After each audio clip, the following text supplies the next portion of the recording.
Welcome to another May Day, and today is January 19, 6:11 ng gabi, Sunday. Actually, gusto ko lang gawin tong video na to kasi gusto ko siyang i-docu. So yeah, if you have been watching me for a while now, anyway, pasensya na sa itsura ko kasi andito lang naman ako sa bahay. And yeah, gusto ko lang i-docu itong vlog na to, itong pangyayari na to sa pace ng buhay ko. Well, hindi naman na siya bago. Yes, I'm currently unemployed and I'm currently looking for a new job right now kasi yung last day ko nga, kung napanood niyo yung last vlog ko, noong December ako nag-resign dun sa previous work ko, which is hindi ko din masishare sa inyo kung bakit, for personal reasons din, at saka sa privacy na rin ng company na pinanggalingan ko. So, moving forward, January, I think, kailan ako nag-start mag-apply ng trabaho? So, ginawa ko kasi guys, December 16 nga ba yun? Or 15? Or 10? Hindi ko na matandaan guys. Parang, pero na-vlog ko siya. Nag-turnover na ako noon.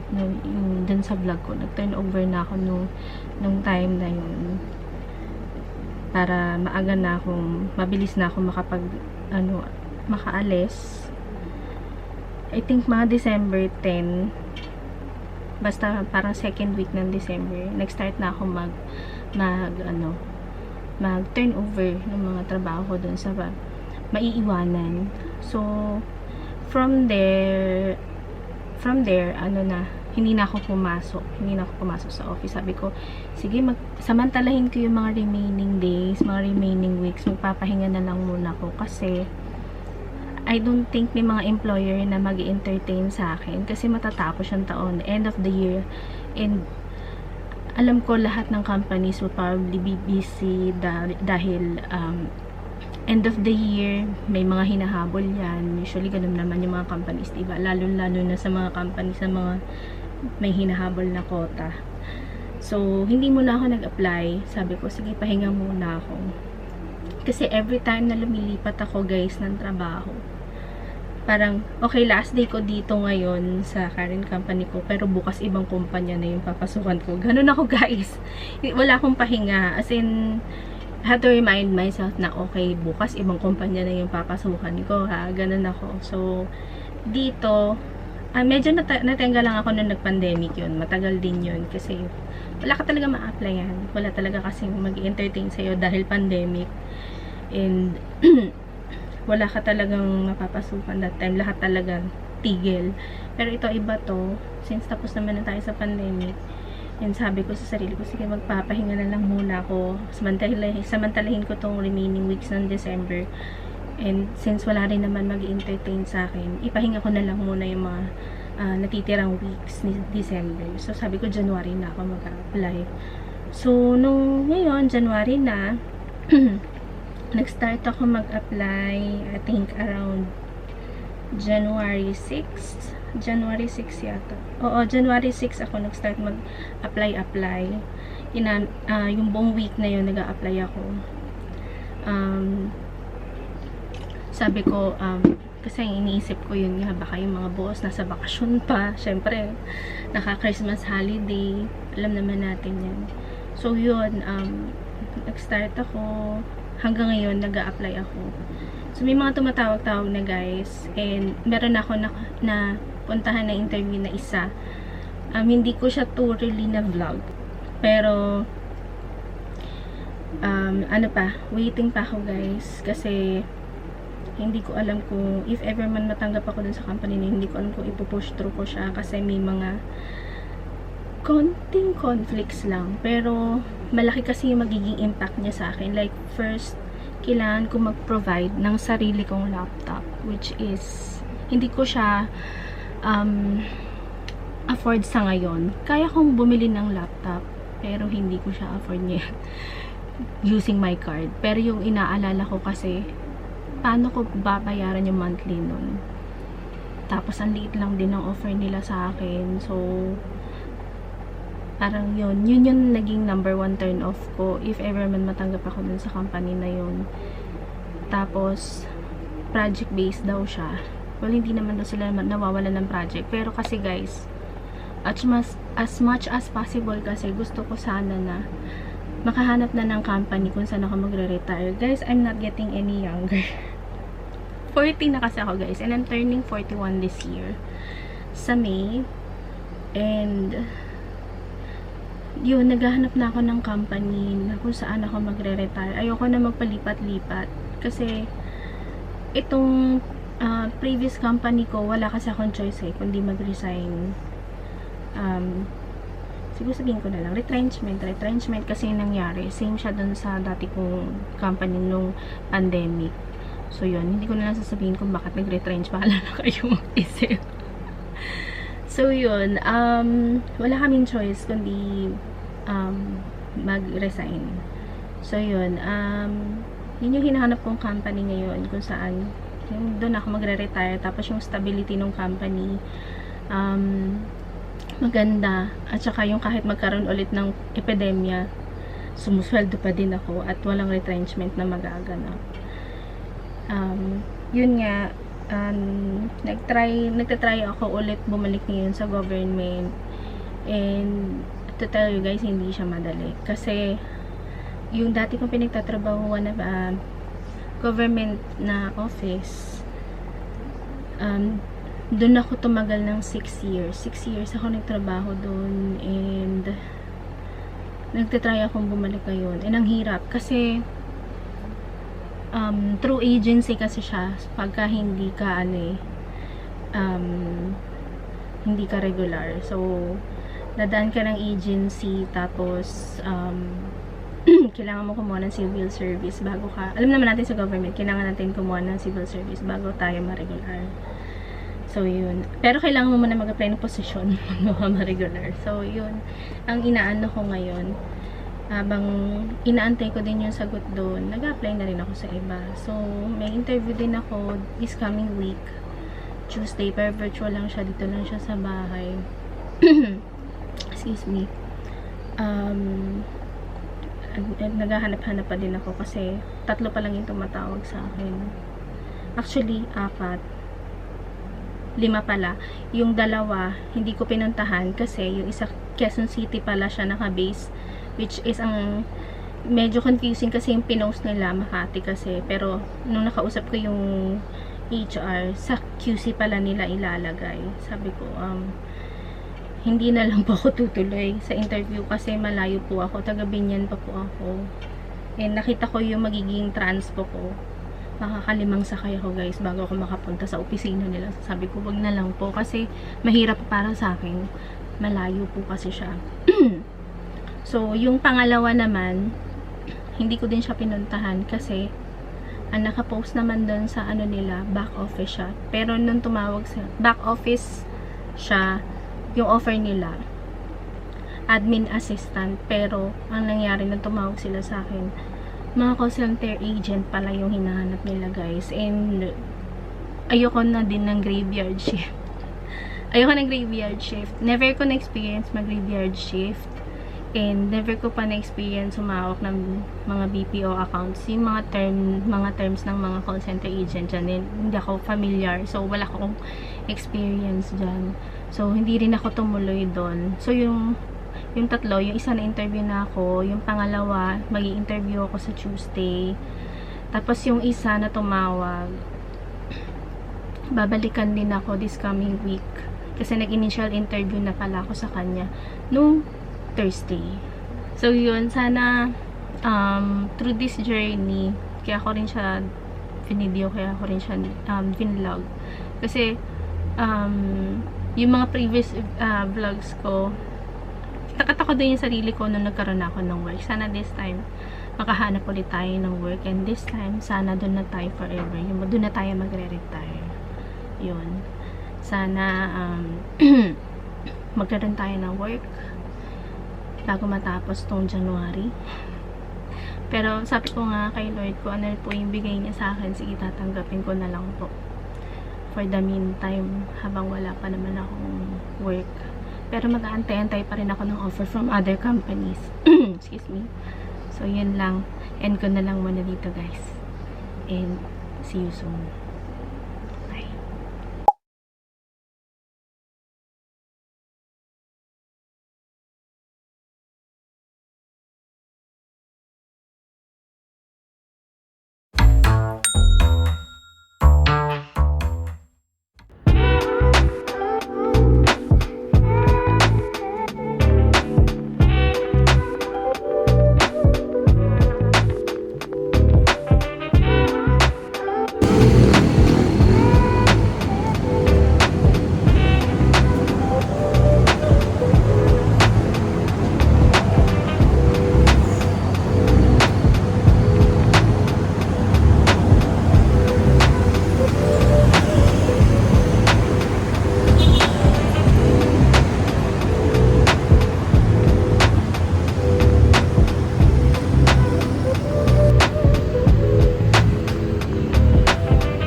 to 3 ng hapon. Ngayon ay January 23. Nandito ako sa office nila ate. Ito muna ako tumambay kasi sabi ko, sabay kami uuwi. Katatapos lang na interview ko. Bali, dalawa yung naging interview ko today.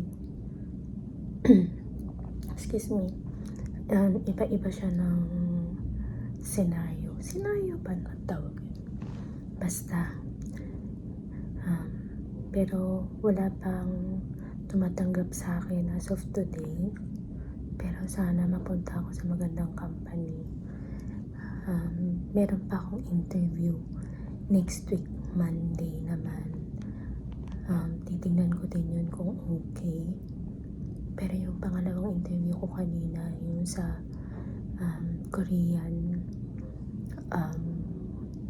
medyo maraming task kasi yung and responsibility, yung if ever man tanggapin niya ako. Pero nag-aantay pa rin ako ng magandang company na tatawag sa akin. Actually, naka-interview na ako kahapon. Meron din akong isa. Tapos dalawa today. Tapos yun nga, sa Monday, isa pa. So, update ko na lang kayo. Pasensya na hindi ako masyado nakakapag-vlog kasi nahiya din ako mag-vlog sa public. Mag-antay ako ng until 5 para makauwi si ate. Sabi kami uuwi. See you soon.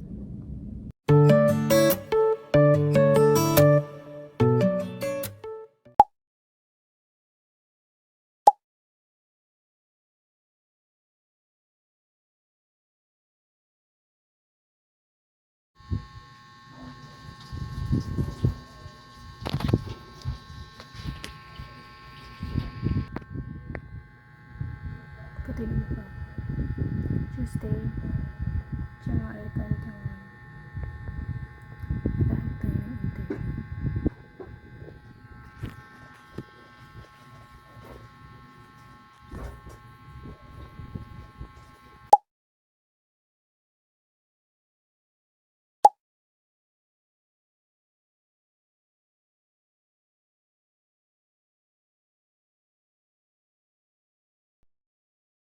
Hi guys!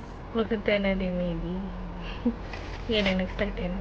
So yan, today is January 27, 2:08 ng hapon. And kakarating ko lang dito sa bahay. I just had my final interview. Nakakatawa pa. Yung dati kong ka-work, nagkita kami doon and we were applying for the same position. Pero ang nangyari, ako yung napili. Tapos iba yung ino-offer sa kanya na position na kasi tingin nung chief executive na na yung CEO na parang fit siya doon sa isang position, yung dati kong katrabaho. So pag-iisipan pa daw muna niya kasi medyo hindi niya gamay yung position na ina-offer sa kanya. Hindi siya 100% confident dun sa position na inaalok sa kanya. Pero nakita ko naman, na kwento naman niya sa akin na dun sa mga experiences niya, I think kaya naman niya. Sa totoo lang, ang hirap talagang humanap ng trabaho. Lalo na at my age, kasi for those who doesn't know, 14 na ako guys. As in 40, I'll be turning 41 this year. And ang dami kong nakakasabay na mga naghahanap din ng work. So, talagang bala mo talaga yung experience and yung tawag dito, yung term or kung gaano ka tumagal dun sa mga companies na pinanggalingan mo. Tinitignan talaga nila yan. So, doon sa mga makakapanood nito, tip ko lang sa inyo kapag mag-ipon kayo ng experience guys. Kasi at least man lang meron kayong 2 years experience dun sa company na pinagtrabahuan mo. Kasi sobrang plus sa kanila kapag nakikita nila na tumagal ka dun sa company. Ako, meron ako mga companies na talagang tumagal ako. Pinakamatagal ko is 6 years. Hindi lang talaga ako contractual doon. Baka until now, nandun pa ako. Yun yung trabaho ko dati sa government. Yun talaga yung matinding bala na dapat meron kayo. Experience, tapos habang nandun kayo sa work, explore kayo, discover new things para marami kayong mailalagay sa resume nyo. Kasi yun talaga yung tinitingnan nila, yung experiences nyo, na syempre titingnan nila kung fit ka doon sa ina-applyan mo na position sa kanila. Sobrang thankful ko kasi usually yung mga trabaho na ina-applyan ko puro connections lang before. Yung as in parang nakwento ko nga dun sa una na nagtatrabaho ako ngayon dito sa company na to. Pagka-resign ko kinabukasan, ibang company na yung papasukan ko. Ganun yung mga nangyari sa akin before. And connections, guys. Na-hire ako dahil din sa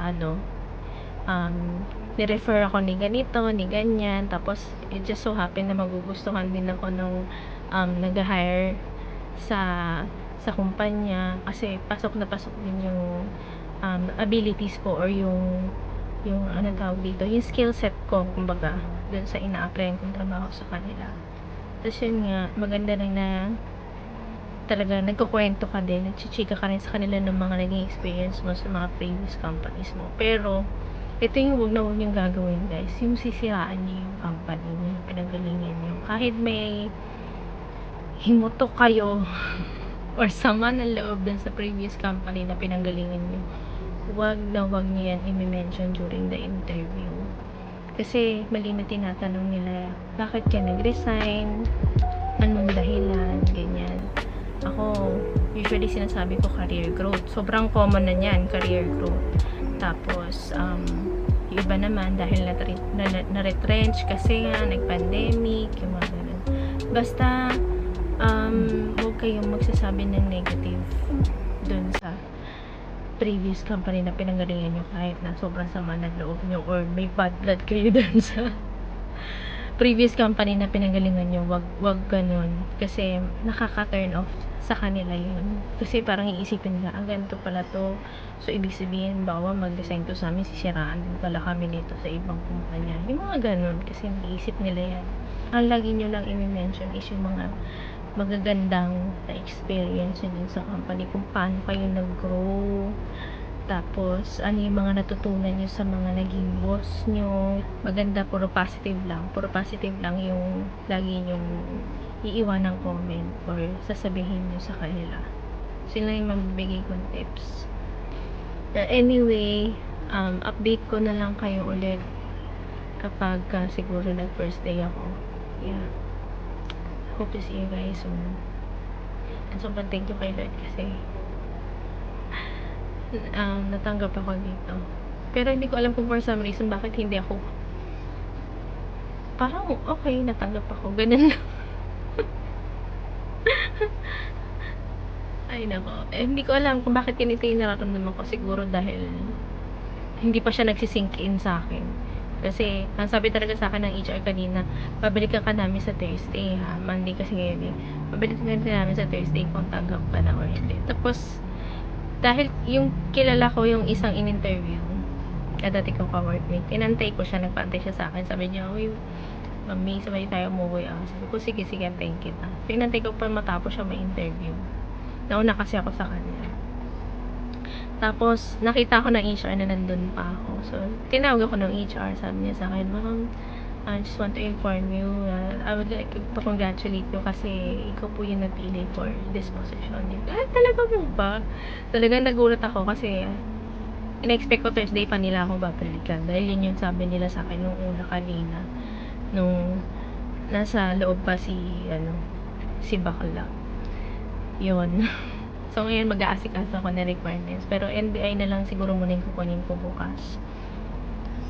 And, babalikan daw. Basta within this week daw, sisendan nila ako ng JO. Tapos yun, kailangan pa magpa-medical. So, yun lang muna guys. Ang dami ko na naman dinaldal. 11 minutes. See you soon. Bye.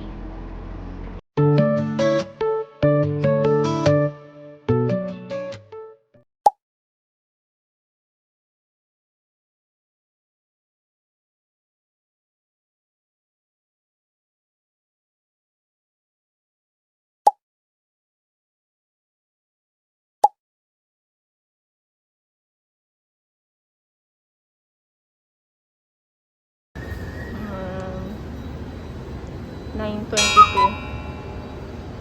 Nandito ko sa Festival Mall. High Precision Alabang Branch. Nag-aantay ako guys na mawiwi ulit ako for drug test. Dito ako sa labas. Ayan yung High Precision. Tsaka stool. Kailangan magbasa ng stool. Nag-iipon pa ako guys. Ipon. Ang bali pala ng buho ko. Ay, rap. 9:23 kukuha pa ako NBI.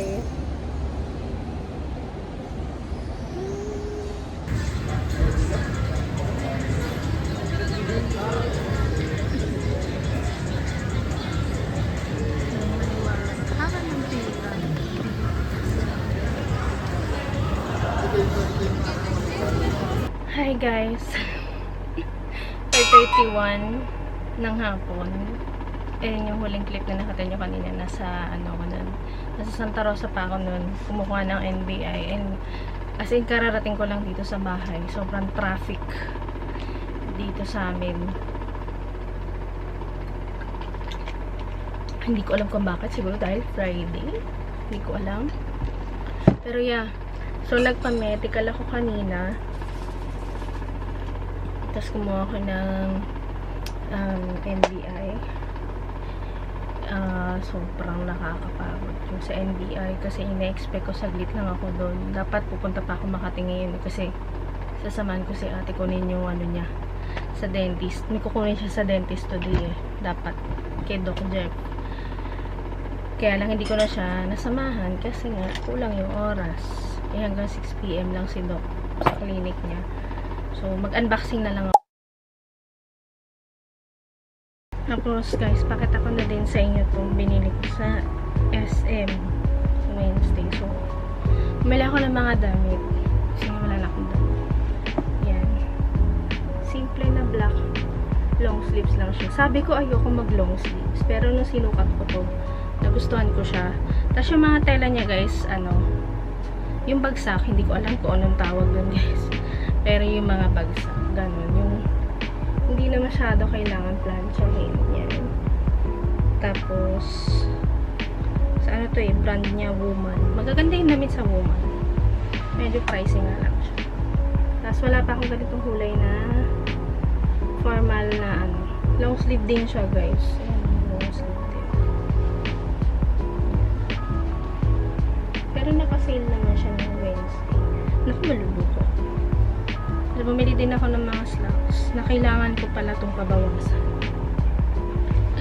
Yan, blue. Yung slacks kasi yung slacks ko dyan sira na yung zipper. Hindi ko alam kung saan na yun. So, bumili din ako nito. Parang puro long sleeves yung nabili ko. Ito ang ganda nito kasi medyo crop top siya. Yan. Long sleeves din pala to. Sabi ko blouse lang bibilin ko Kung ending puro long sleeves yung nabili ko. Tapos slacks na black pero straight cut. Ayan. Kailangan ko yan pagpupulan.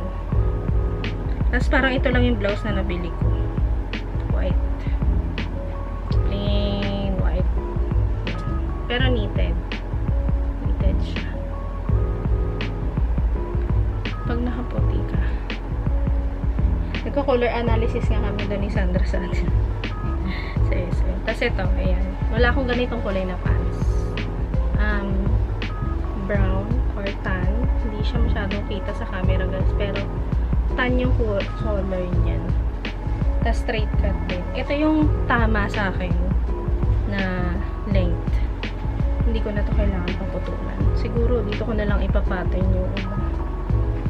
Tapos, bumili din ako ng shoes. Yung shoes na binili ko guys, black. Kasi lahat yung binili ko palang shoes, puro may kulay, brown at saka blue. So, bumili ako ng shoes na black. Micaela. Micaela to, diba? Micaela to Yan. Yan yung color. Tapos, may konti siyang heel. Kasi tagal ko na hindi nasusuot ng ganito guys. Puro yung sinusuot ko dati sa office ko. Sa dati ko work. Puro rubber shoes. Tapos polo shirt. Tapos mount. May uniform kasi kami doon. Ganun yung uniform namin. So, sobrang liwanag naman ito. Tapos yung NBI clearance ko kanina, may hit pa. Kailangan ko pang balikan sa February 17. Ang tagal, February 17. So, pipito na nga lang yung letra ng pangalan ko. May na-hit pa. Ayan. Dati wala naman ako nakapangalan. So, yun na lang muna guys. See you sa next one. Bye.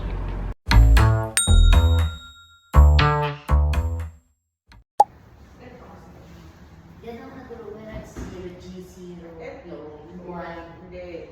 Ito, kung ilang beses na buntis. Yan, hi guys. It's exactly, 10:25 ng umaga, February 6. And, kararating ko lang, galing ako ng high precision. Bumalik ako guys, kasi yung finding sa akin, hindi ako fit to work. Dahil mababa daw ang aking hemoglobin. Meron akong iron deficiency. So, ngayon, kahapon ko nakuha yung result ko eh. So, ngayon, kailangan kong mag-vitamin. So, nagreseta ng vitamin sa akin si Doc. Ayan. Meron tayong reseta dito. Tapos, meron tayong medical certificate. Ayan. Meron tayong medical certificate. Tapos, tinatakpan ko guys. Tapos, meron tayong follow-up check-up after 3 months. Yan. Kailangan ko daw magpa-laboratory test ulit. So, CBC ulit, platelet count.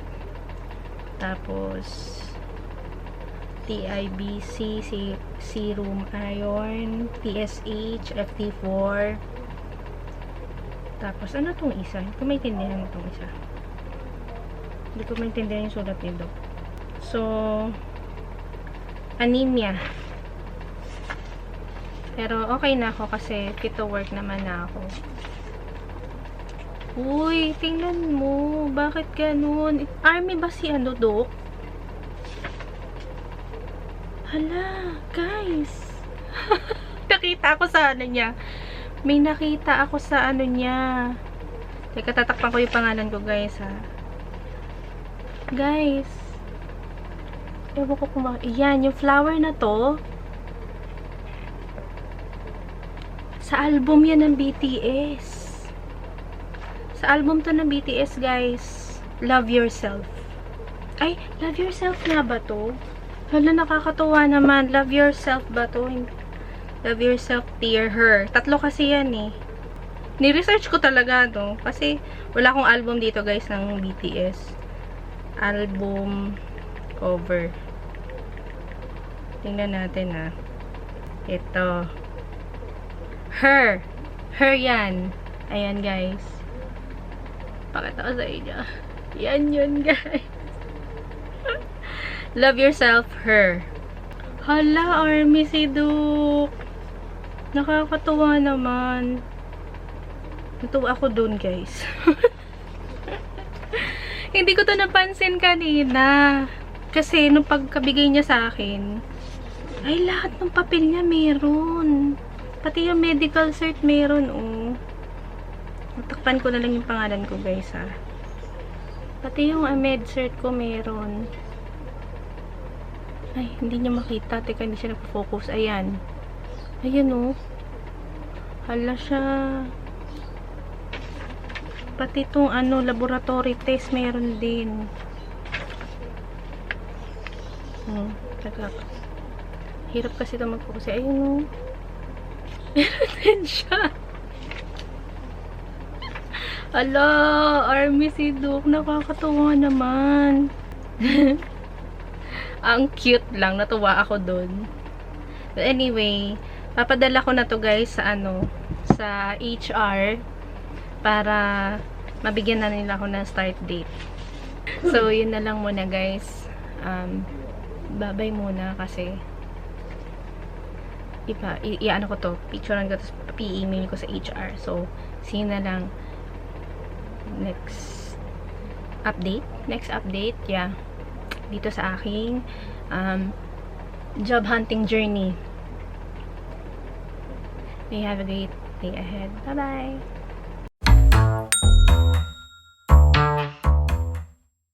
And hi guys! Welcome to another May Day. Dito na ako nag-record sa phone kasi tinatamad na ako mag-open ng camera. Ano ngayon guys? February 7 and ang tawag dito? Friday, 3:39 ng hapon. Actually, so kahapon nag-vlog ako.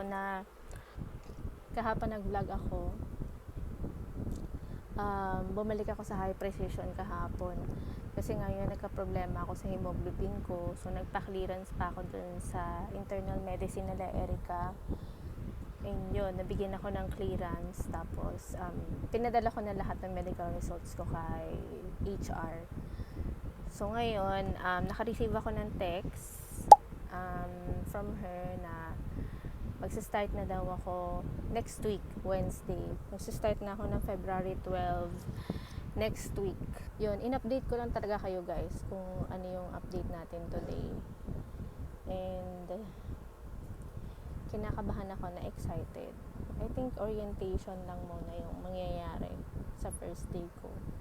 Hindi ko alam kung ilan yung orientation kasi sa nakita ko doon sa list, parang 3 or 4 departments lang yung mag-orient sa akin. So, ano pa ba? Almost kompleto ko na yung requirements ko. So, ang inaantay ko na lang is yung NBI clearance kasi may hit ako guys. May kapangalan ako. Dati nang wala akong kapangalan. 7 letters na lang yung pangalan ko. May kapangalan pa. So, yun. Tawag dito. Saan ako pa siya makukuha? Sa February 17. Medyo ang tagal, ano? Kailan ba ako kumuha ng ano ko? January pa yun. Kailan ba yun? January 29 or 30, 31. Basta yun. Mga ganong araw. Kita nyo naman yan guys dito sa vlog. Kasi vinlog ko din yun. Do puro short clips lang lahat. So, yun lang guys. And hindi ko alam. Baka isama ko kayo sa first day. Hindi ko alam kung i-include ko yung first day ko dito sa vlog na to. Pero, yeah. Titingnan ko muna kung paano ko i-end tong vlog na to. Hindi ko alam. Sa tagal ko na hindi nag-vlog. Yung creativity ko guys na naubos na. So, yeah. See you again. May have a great day.